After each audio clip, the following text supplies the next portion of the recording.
Welcome to the Mid-Atlantic Championship Podcast, the podcast that travels back into time to review classic episodes of Jim Crockett Promotions' Mid-Atlantic Championship Wrestling as it appears on the NBC Universal streaming service Peacock, as well as internationally on the WWE Network. I am Mike Sempervive, joined by Roman Gomez, and we welcome you along on our voyage in reviewing these classic shows. We have social media on several platforms, although the Twitter account is the most active. Just search at Mid-Atlantic Pod and look for our logo.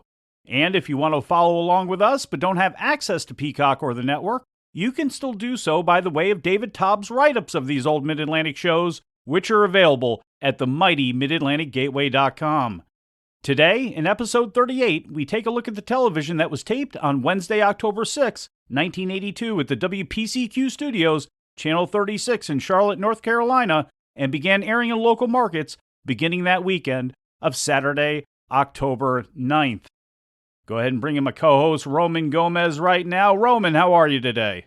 I'm doing good, Mike. It was a good week. I was able to watch a little of the World Series and see the Braves beat the Houston Cheaters, and work some. So, yeah, it's been a good week. How are you doing? Yeah, I can't complain at all. You know, I've decided to not beat down the Paul Bosch territory team too much here, as the Washington Nationals already conquered those cheaters a couple years ago. So now I have pity on them, and I celebrate my rivals in Atlanta, the good people of Atlanta, all of the Braves fans out there, Al Getz, Chris Zellner, all you folks, and just want to congratulate you on finally breaking through. It's amazing the Atlanta Braves have not won a World Series since 1995, even though for a while it seemed like they were in it every year.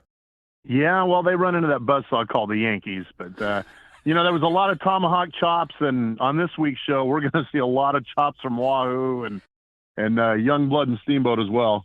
Might as well just jump right into it, because why not? The Mid-Atlantic show we're going to review today actually started off in progress, one of a kind of a rarity, really, throughout the history of Jim Crockett Promotions as the 80s rolled on. You wouldn't usually see a hot action opening in there. You get the opening, you get Bob Caudle standing by, or Tony Schiavone and David Crockett standing by, ready to run down the entire show. But we start off with action in the ring. Ricky Steamboat and Jay Youngblood against Bill White and Juan Reynoso. And during the match, Bob ran down the card for the show, including a match later on that would feature Sergeant Slaughter and Don Kernodle, because, well, these teams are going to be facing off down the line. You know that's a fact. And, I just wanted to mention here, since the opponents for Steamboat and Youngblood are Juan Reynoso and Bill White, Roman, that Bill White unfortunately passed away on September 7th, 2021 at the age of 76 years old. He has been a staple on these shows since we have began reviewing them. He will continue to be for quite some time here, but you had gone to the Cauliflower Alley Club several times for the reunion, and he was a staple there. In fact, he was the cribbage champion on at least 3 different occasions, if I'm not mistaken. Yeah, I don't know about his cribbage record, but I was able to meet him one time, and back in the videotape days, I gave him a copy of his match where he beat Michael Hayes, and, Piper was on commentary, and he got a kick out of that I did that. He was a nice guy. I was glad I was able to meet him.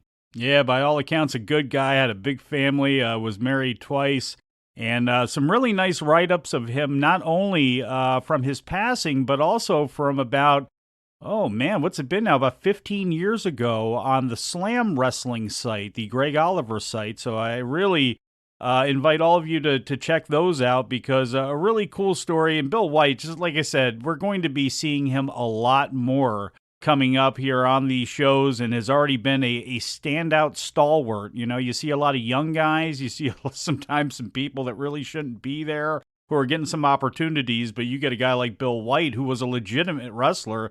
In fact, he got into the business because he helped coach Florida wrestling with John Heath, obviously, who was well connected to Florida wrestling, began there, did time in Georgia, did time in Texas, probably had his most individual success down there in Texas, and also in Puerto Rico, where he has got stories about being hit with table legs and having his chest sliced open and going through some wild times. in Puerto Rico. But unfortunately, today, he was on the losing end and was the one actually staring up at the lights in his team with Juan Reynoso against Ricky Steamboat and Jay Youngblood. Unlike last week, Roman, there was not a whole lot given to the opposing team by Steamboat and Youngblood. This was more of a showcase for them and ended in about 4 minutes and 53 seconds as far as what was aired on the show, and ended with Jay pinning Bill White with a slingshot.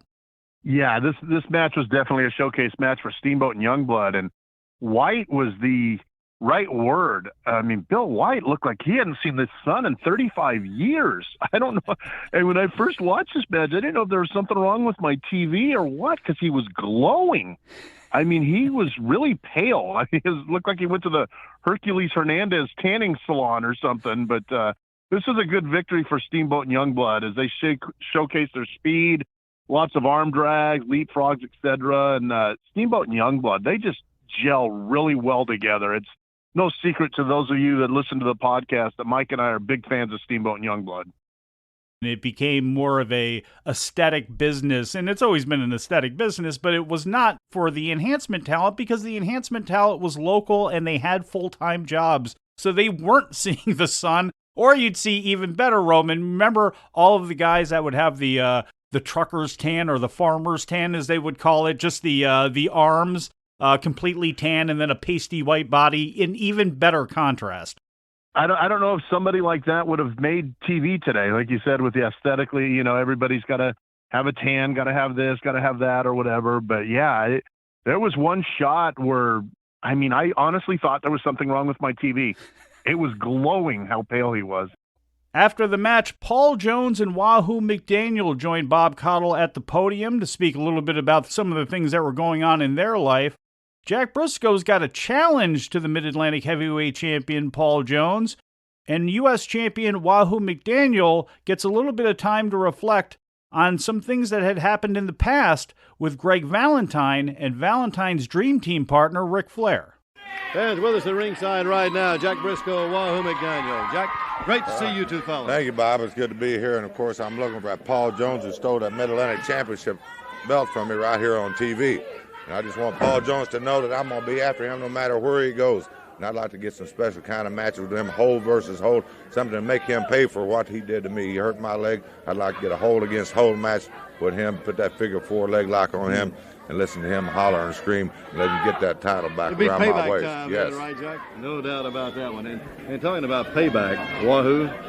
Well, you know, it's been a while. It's been a couple of years here since I had my leg broken. The man's come back. He started bragging again, and you know, I'd like to get it fresh in my mind again and see it again. You know, talking about Greg Valentine. That's right. You know, and I think if it's possible, I'd like to see it again, and maybe the fans see it and actually see what did happen. All right, and fans, we've got a tape of that. Wahoo, you watch it right here, and I'm sure while you watch this, you're going to be feeling the pain of it all over again. As you can see right there, that's right. He fell right back on me and cracked a bone in my ankle, and this was 72 days. I remember playing. I was out. As you can see, he broke my ankle. He wouldn't let go. He just kept on, and I went home to Texas, and as I understand, while I was gone, he wore. I broke Wahoo Mcdaniel's leg, T-shirts all around. He was bragging. He thought it was the funniest thing in the world, and you can see right there, the man deliberately will not let go. He knows possibly there's a chance that my leg could be broken, and which it was broken, and he kept on, and bragging. But I'm telling you, I didn't know it was coming, and it's partially my fault for letting the man to get a hold like that on me. I don't think that he can do it again. I'm going to be very careful next time, because I guarantee you one thing, Valentine, you'll never get that hold on me again. And I'm in there suffering. You can see that. I spent 72 days thinking about it, and I tell you one thing, it really sticks in a man's craw when you have to lay there 72 days with no pay and your leg broken. Wahoo, and I tell you, looking at that brings back very vivid memories of that, and I know the fans I'm sure remember that too. But as we say, Valentine is here now, Wahoo. He's here, and let me tell you what he's done. He's hunting us right here. U.S. Heavyweight Championship match. It's like going fishing for catfish, brother. I've got the bait, and he's going to come looking for it. Now he says he can duplicate his what he just did, break my leg again. Well, let me tell you something, Valentine. You better worry about just being able to stay in that ring against me. Don't worry about breaking my leg. You better worry about staying healthy yourself, because I've got this belt. I'm a lot smarter. I'm a lot tougher, and I guarantee you, to get the belt away from me, you're going to have a big problem. Wahoo, I agree with you 100% there, and I know you mean every word of that. Talking about belts and talking about champions, there's another champion. We're talking about the world champ right now. That's right. You know, the world champ, Ric Flair, I can't take anything away from him. He's a good athlete, and, recently he had a few comments to say about everybody. And, I haven't seen him in a while because he says he's never going to wrestle me again. Right. But he's had some comments to say, and I'm sure the fans would like to hear some of the comments like I'd like to hear him again. Jack would like to hear him, and here they are, I think. We've got the champ right here. You never let it be said of the world champion. And let's face it, we're talking about the class of professional wrestling. Is that the kind of man that won't share a little of his time, his wealth, his style? I've even been known to share a few of my ladies. And you know what I'm talking about. So, Charlotte, I'm coming back. The Carolinas, the Greensboro, Richmond, Norfolk, Columbia, Greenville, the Carolinas, the world champion, woo, in all his magnificence, is coming home. In his custom-made clothes, driving his big cars, wooing all the ladies. And Wahoo Mcdaniels and Brisco and Steamboat and Youngblood and Roberts, line them up. Because when you are the man, you are the man. And the Carolinas have come to love, respect, and honor this man. As only I could do. See you shortly. Woo! World champ Ric Flair right there, Wahoo. Well, you can't take anything away from him. He's the world champion. He fought to get there. But there's a lot of guys shooting after him, and I guarantee you one thing. I'm one of them. He says he's never going to wrestle me again, but I don't believe he can live up to that. Well, Roman, bad news for Wahoo Mcdaniel. Not only is he in the crosshairs of Greg the Hammer Valentine, a man who once legendarily, I don't know if you know this or not, broke Wahoo's leg, and Ric Flair. I've heard about that. Yeah, it's I may have seen that T-shirt out and about once in a while. But also the fact that the NWA World Heavyweight Champion Ric Flair is going to be back in the area and not wrestling him. We also heard from Jack Brisco challenging Paul Jones to a battle of holds over that Mid-Atlantic Heavyweight Championship. But obviously the biggest issue is Wahoo Mcdaniel moving on from Sergeant Slaughter to Greg Valentine. And really, fascinating for me is you think about 1984, only a couple of years later, where the roles would be reversed with Wahoo and Flair, with Wahoo complaining that Flair kept ducking him and never giving him a title shot. And he's got a legitimate beef because of times like this. Exactly. And, when you had mentioned the shirt and them showing the video of Wahoo getting a broken leg, just something I thought was interesting. When I was at the gathering this past summer in Charlotte, and Wahoo Mcdaniel's wife was there, and what did she have on? I broke Wahoo's leg T-shirt. I mean, that T-shirt will be legendary from now till the end of time, and it's just such a heel thing, to come out bragging and boasting by having that shirt. And something I thought that was kind of cool too was that it couldn't be perceived as a fluke thing of Valentine breaking Wahoo's leg, because Valentine is the master of the figure four. So every time Wahoo got in the ring, there was a chance of him getting his leg broken again, which I thought added a little bit to the intensity, if you will, of the feud.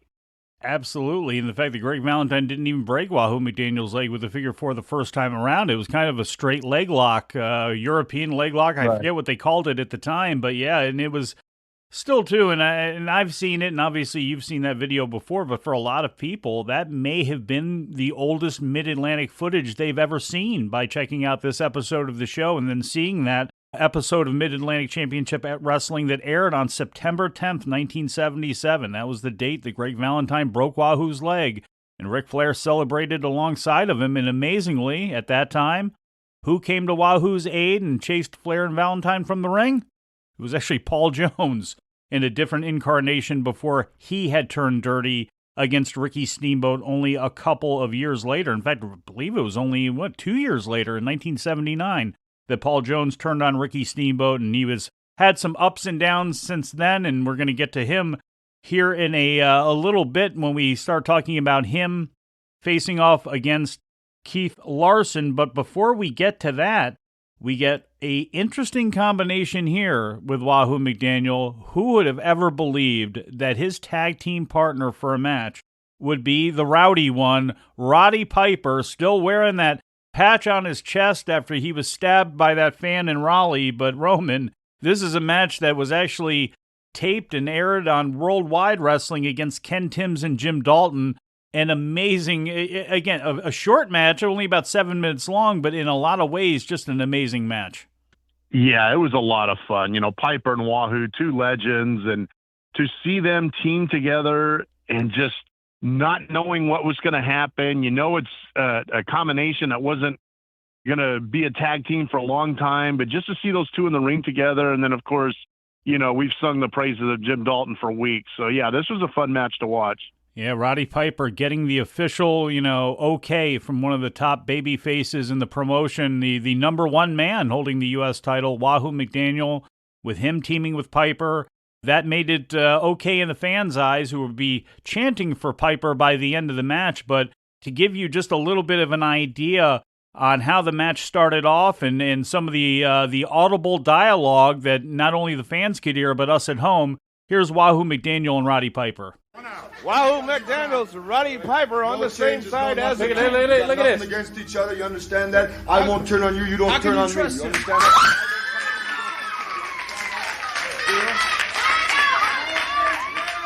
All right, David, there you have it.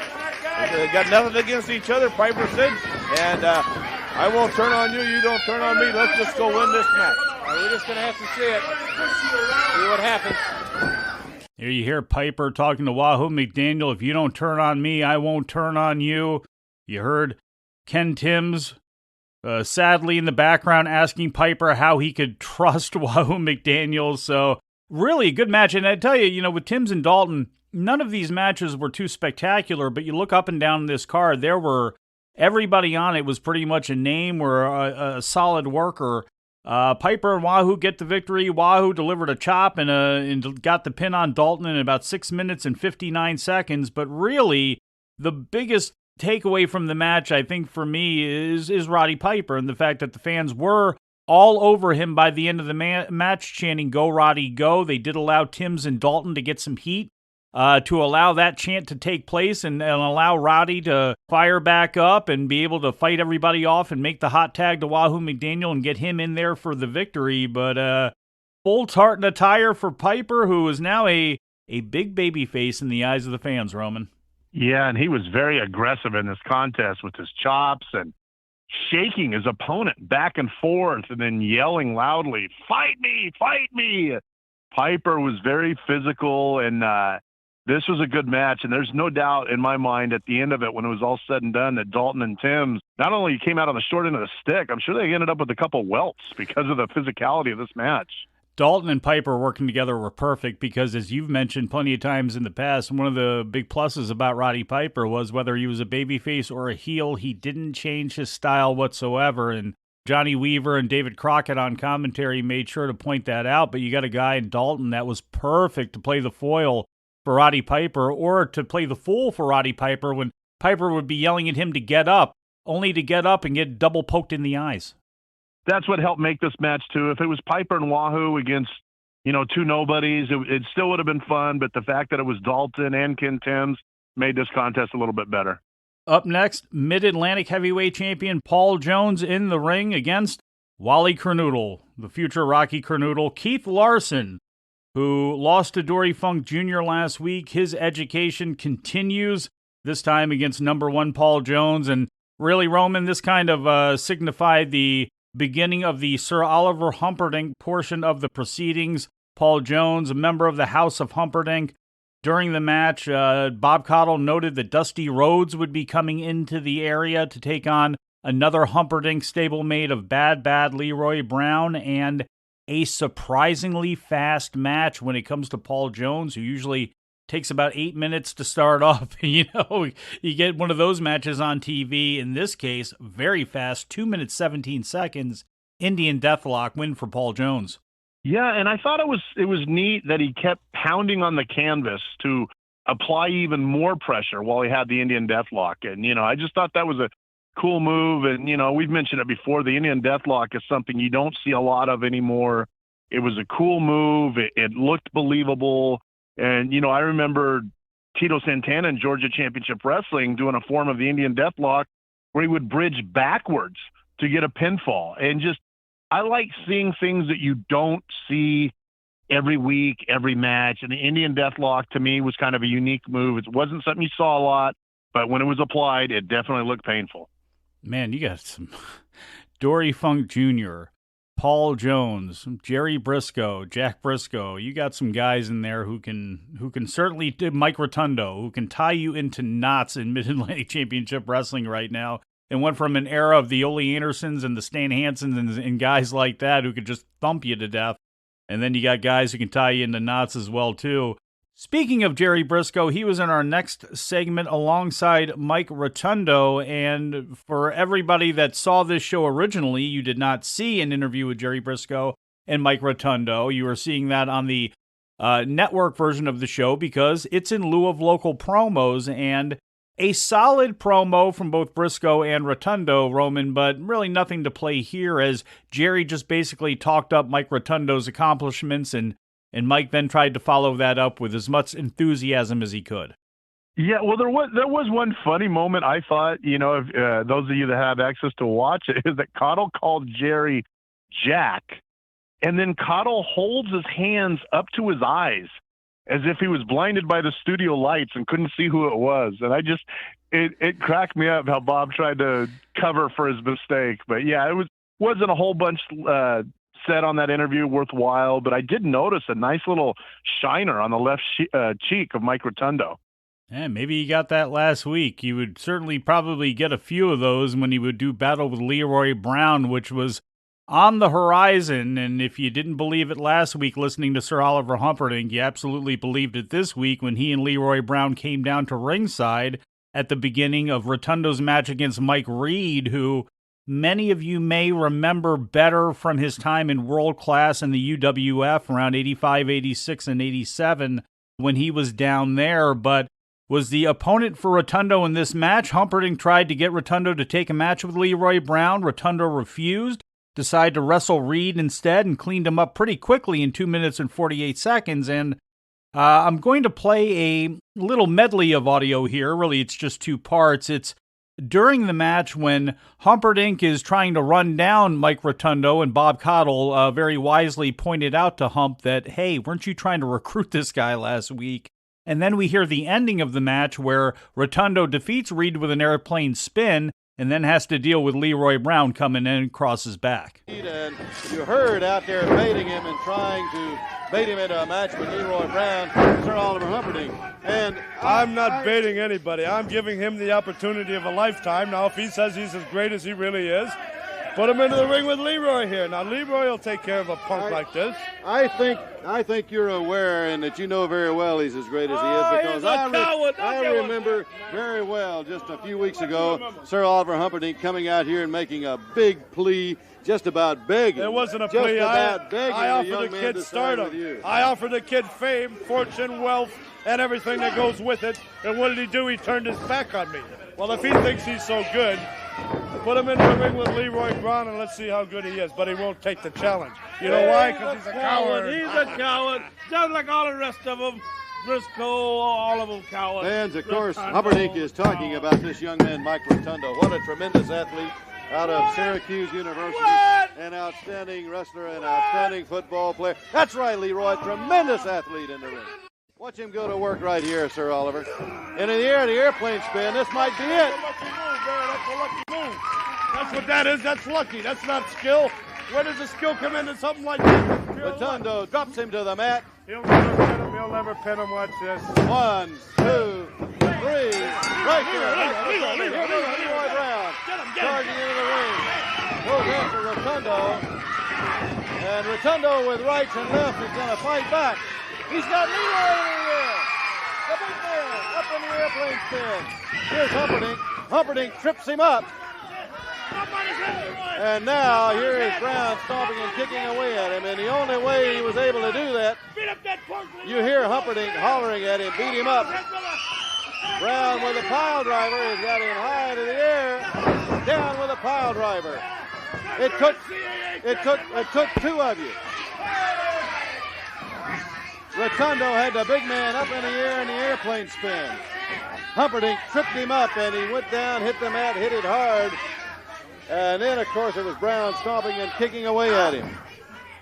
So there we hear basically the beginning and the end of the match between Mike Rotundo and Mike Reed, which heavily involved the very heavy, big bad Leroy Brown, who, I'm sorry, he is just, to me, so infectious.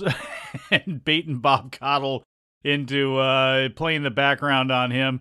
Leroy did say in that interview, you know, Mike Rotundo wouldn't last in Chicago. Yeah, I don't know if he'd last in Chicago either. But bad Leroy Brown, who I don't know if he'd ever seen the city of Chicago before, talking his trash there and then jumping into the ring and getting airplane spun by Mike Rotundo, which was impressive until Sir Oliver Humperdink grabbed the foot of Rotundo. Brown came down on top of him.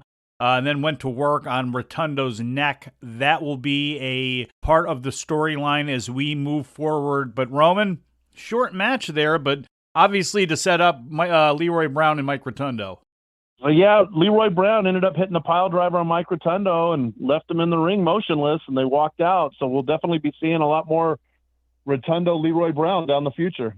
Yeah, we're definitely going to be hearing from more Leroy Brown and Sir Oliver Humperdink right now as they're joined by Greg Valentine to revel in what they just did to Mike Rotundo. This young man, Rotundo, he proved to me right there that he can handle Leroy Brown. That's what he was made of. I got another wrestling. I'm going to take off my shirt and he'll attack me. What happened to Rotundo is his own fault. The big man from Chicago don't have to cheat. But whenever anybody cross the big man, I make them pay. Just like Rotundo paid. This is only the beginning. You know, I came in here when Oliver told me he's going to make me the world champion. I didn't want to do things like that. I tried to wrestle by the rule book. But you just can't treat these people right down here. You got to do it like I did it back in Chicago. And now, what just happened is going to happen from here on in. That's exactly right. That punk, I don't know where he gets off. But when he starts jumping on guys from the House of Humperdink, he's going to have to fight us all because that's the way we do it. Now, I want to talk for a few minutes with the future U.S. heavyweight champion. Now, everybody saw coast to coast at the beginning of this program today how this man broke Wahoo Mcdaniel's leg. Well, let me tell you something, Wahoo McDaniels. If I have anything to say about it, and brother, you know I do, he's going to do it to you again. I'm not going to be happy just getting that belt, Valentine. I want him hurt. You know something? The only thing wrong with showing that old film is they didn't show enough of it. They didn't show Wahoo McDaniel being carried out in a stretcher. They didn't see him go off in an ambulance to the hospital. They didn't see him laying around for 72 days with a cast. That's right, Wahoo McDaniel. Only you knows how it feels to get your leg broken like that. And you said I'm coming back to the area. I come back to the United States to try to duplicate myself, to try to break your leg again. I'm not going to duplicate anything, Wahoo McDaniel. I just want that U.S. belt. And if I have to break your leg, I'll do just that, just like Humperdink said. It's coming to the House of Humperdink, the United States title around Greg Valentine's waist. Fans, that's it right here ringside. So there we hear from the Hammer, Greg Valentine, and Leroy Brown, both members of the House of Humperdink. And when I said it was the Humperdink portion of the proceedings, I meant it. As right after the interview wrapped up, Bob introduced our next match, Jos LeDuc and Dory Funk Jr. against King Parsons and Abe Jacobs. They ended up throwing it to commercial, but when we came back, Jerry Brisco had joined Bob on commentary, Roman, and that was a nice step in there to offer some babyface retort to House of Humperdink being on the microphone earlier on in the show, and Jos LeDuc and Dory Funk Jr. were floating along just fine until the Boogie Woogie man, Jimmy Valiant, kind of busted in and broke the proceedings up. Yeah, and one thing I wanted to mention about this match is that Dory throws, without a doubt, one of the best uppercuts in the business. It is a thing of beauty to watch him throw that uppercut, and then Jos LeDuc is no slouch either with his forearms. He put every inch of his 270-pound 270 or 80-pound frame into his forearm punches. And, yeah, Jimmy Valiant came in and ruined the party and ended up getting the DQ victory for Dory and LeDuc. Yeah, match went about 4 minutes and 19 seconds. And, you know, there was also another spot in there, speaking of strikes, where Abe Jacobs whipped Dory Funk Jr. into the corner where King Parsons was, and Parsons delivered a right hand that looked really good going across Dory Funk Jr.'s face. Again, it's the small things in a match like that make it even better. But Jimmy Valiant, depending on how you look at things, make things even better. If you were a fan of Mid-Atlantic Wrestling at the time, you believe that he did, especially when he was jumping in there to get some revenge on Jos LeDuc for killing his music. LeDuc is a frightening sight when you're in that ring. You look across that ring, you see those eyes. He's got those real penetrating eyes. And then here comes the Boogie Woogie Man by. Jimmy Valiant. All right. Who comes charging into the ring now after Jos LeDuc. He's a wild man. Boy, he aids after that LeDuc. He's got him right out of the ring. Young says, ring the bell. There goes Dory Funk out. Valiant after the referee. What a House of Humperdink. Dory Funk, LeDuc, Humperdink all cleared out, and they cleared out in a hurry. Probably the referee's calling for disqualification on So, Roman, about a year from now, Jerry Brisco would not be so excited to hear or see the Boogie Woogie Man Jimmy Valiant, but obviously him jumping in there to get some revenge on Jos LeDuc for destroying his music. You know, this battle over the television championship just is not going away. And what is notable still, and I don't know if we mentioned this in the past couple of episodes, since Jos LeDuc did win the NWA Mid-Atlantic Television Championship away from Jimmy Valiant, that the belt that LeDuc is holding in these episodes is actually the Canadian Heavyweight Championship. Yeah, I noticed that right away. I was like, boy, that sure looks a little bit different than the belt I'm used to seeing. But, you know, just thinking about it now, if they were to have this feud now, they would probably have like a boom box on a pole match or something, you know, or the first guy to grab the boom box can hit the other one in the head with it. But yeah, Valiant was hell-bent on revenge, and nobody messes with his music, and he was out to prove a point. Oh, yeah, and we'll be hearing more from the Boogie Woogie Man, Jimmy Valiant, not this week, but in the next upcoming weeks as his battle against the House of Humperdink rolls on. Our next match, Sergeant Slaughter and Don Kernodle, still with Jerry Brisco on commentary against Ron Ritchie and Pork Chop Cash. And Roman, I decided to skip over the in lieu of interview that took place between Ron Ritchie and Pork Chop Cash. Not a bad interview at all, but just the standard run-of-the-mill thing here, and just went right to the match. 6 minutes, 6 seconds.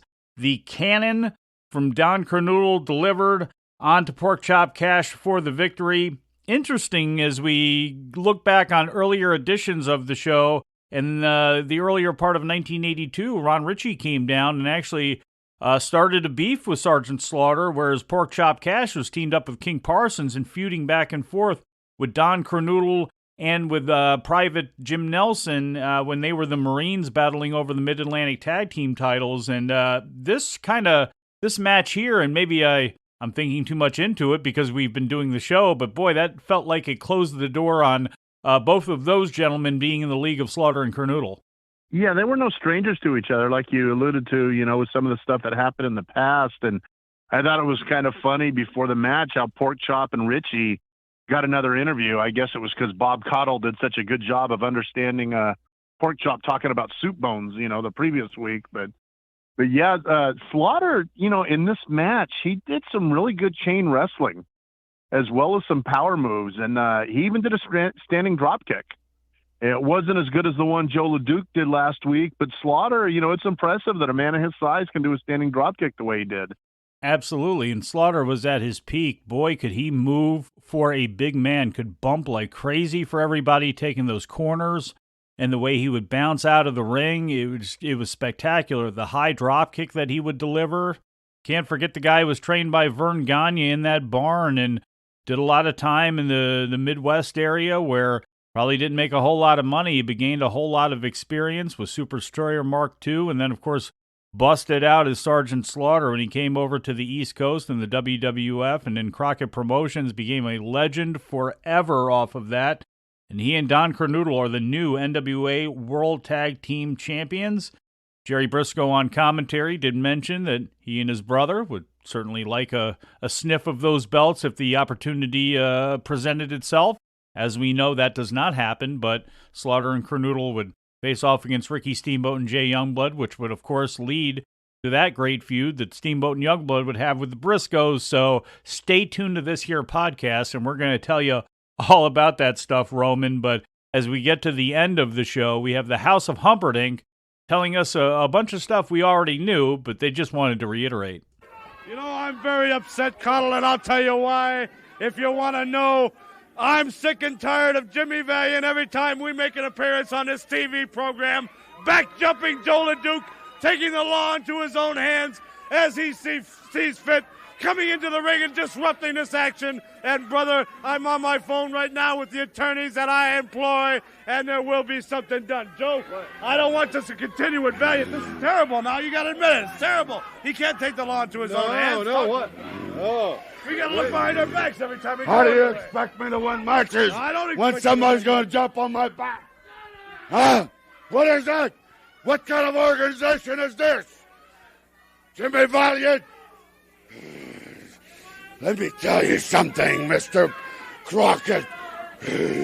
You tell that crazy man not to jump in my match because this is television. This is supposed to be sportsmanship. I never fight nobody in the back. I want to fight somebody in the front. That's why I'm the champion. That's why I'm here. And that crazy buggy man wants to jump on me, on my back. I'm going to do something about it. I'm not going to have that because I'm the champion. I'm the number one. I'm the one that represents this television.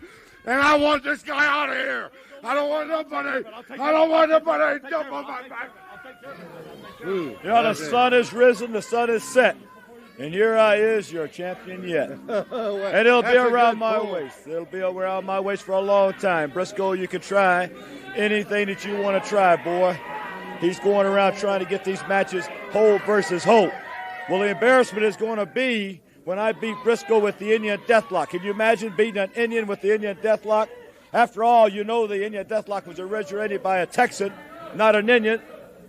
And it's going to be a feather in my hat, Brisco, when I beat you with the Indian Deathlock. All right, and not only is Jack here, but Jerry Brisco's here also right now. Well, listen, I'm watching my back because they like to jump in the back. But I tell you one thing, I'm not worried because Dory Funk Jr. is here, and nobody's going to jump me from behind. And here he is, fans, right here, Dory Funk. Well, I have a complaint to register right now. You know, I'm a first-class athlete, former world heavyweight champion. At time I wrestle for as much as $100,000 a match, and I've got some fool like Jimmy Valiant interfering in my matches. I don't care who my partner happens to be. I don't care if it's Jos LeDuc, and I don't care if Jos LeDuc and Jimmy Valiant have a problem. I don't want people interfering in my matches. And I do have pull with the National Wrestling Alliance, and if this keeps happening, I can get Jimmy Valiant suspended from wrestling. So he just better listen to what I've got to say, and somebody that's involved with Mid-Atlantic Promotions had better put a stop to Jimmy Valiant. Is that a threat out of fear of Jimmy Valiant? Could that be a threat out of fear? No, I don't have any fear of Jimmy Valiant, and I just as soon settle it with him personally in the ring. So there we hear from the House of Humperdink, Jos LeDuc, Sir Oliver Humperdink, Paul Jones, and Dory Funk Jr. And I got to be honest, Roman, I think they may have saved the best of the show till last. I think when it comes to the matches, when it comes to the segments, when it comes to the promos, that may have been the highlight for me. Dory Funk Jr. being completely calm under the circumstances, but just being very uppity and using his strength with the National Wrestling Alliance as a former world champion, making sure he throws that in there, throwing his weight around. I loved that. I love Paul Jones being number one Paul Jones, being the egotistical guy that he was, and popping Bob Caudle with the little rhyme that he had there. And then, of course, Jos LeDuc to start that thing off. A crazy man complaining about a crazy man. And for those who have access to Peacock or the network, make sure you check this one out just to look at Jos LeDuc's face as he paced about cutting this promo. Very scary. Right when they went to his face, it was like, whoa, very, very scary. But yeah, the way to end that, with the heels hammering their points home. And, Dory Funk saying that he had a lot of clout with the NWA. You don't often hear wrestlers say stuff like that. As we come to the end of this week's episode, Roman, are there any other takeaways from it? No, I'm just looking forward to just, going through week by week, seeing more of Piper, the Jones and Brisco and the Wahoo and, their feuds. And my gosh, I know it sounds like a broken record, but so much talent was going on display in the Mid-Atlantic. And man, what a fun time to be a wrestling fan. And so we wrap up another edition of Mid-Atlantic Championship Wrestling, which was the #1 wrestling show in the Virginias and the Carolinas. But across the country, where people saw Mid-Atlantic Championship Wrestling, odds are they saw the #1 export, which was Worldwide Wrestling, and I have the results of that show for you. Ricky Steamboat and Jay Youngblood defeated Private Nelson and Mike Reed. Paul Jones defeated Abe Jacobs. Jos LeDuc defeated Ron Ritchie by DQ. Any wonder on how that happened? Dory Funk Jr. and Greg Valentine defeated Keith Larson and Rick Benefield. Jack Brisco defeated Ken Timms, and Sergeant Slaughter and Private Crenoodle defeated King Parsons and Pork Chop Cash. And as everybody knows, both Worldwide Wrestling and Mid-Atlantic Championship Wrestling were taped on Wednesday, October 6th, so we kick off our results from around the circuit on the 7th. Let's take time for this commercial message about the Mid-Atlantic wrestling events coming up in your area. We start off in Fisherville, Virginia on the 7th, Thursday night. Augusta Expo Center, Ricky Steamboat defeated Leroy Brown, and the Boogie Woogie Man Jimmy Valiant battled Jos LeDuc to a double disqualification. That same night in Sumter, South Carolina at the Exhibition Center, Jack Brisco and Jerry Brisco defeated Paul Jones and Greg Valentine, and Dory Funk Jr. defeated Ron Ritchie, who was substituting for Mike Rotundo. The next night, Charleston, South Carolina at County Hall, Paul Jones defeated Jack Brisco and Wahoo Mcdaniel defeated Sergeant Slaughter.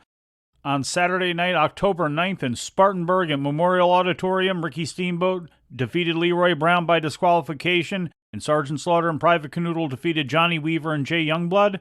The same night in Roanoke at the Civic Center, Jimmy Valiant defeated Jos LeDuc by disqualification, and the Brisco brothers defeated Paul Jones and Greg Valentine. On October 10th in Asheville, North Carolina at the Civic Center, the Briscoes once again defeated Greg Valentine and Paul Jones. Wahoo Mcdaniel defeated Sergeant Slaughter.